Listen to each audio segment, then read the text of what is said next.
Sapul sa video ang pang-hostage ng isang lalaki sa kanyang kinakasama sa Davao City kahapon.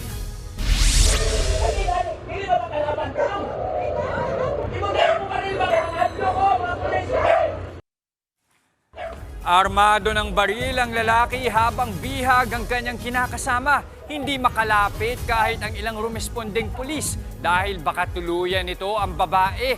Hindi nakunan ng video pero tumakas ang sospek, dala ang kanyang hostage sakay ng motorsiklo. Hinabol naman siya ng mga pulis hanggang sa corner sa isang gasolinahan. Nakipagnegosasyon ng mga pulis pero nagtangkaro man laban ng sospek kaya binaril nila ito. Dead on arrival sa ospital ang sospek. Ligtas naman ang hostage pero nagkagalos siya sa katawan. Inaalam pa ang dahilan ng pang-hostage. Pero ayon sa mga pulis, dati nang isinumbong ang sospek dahil sa pambubugbog umano sa kanyang kinakasama.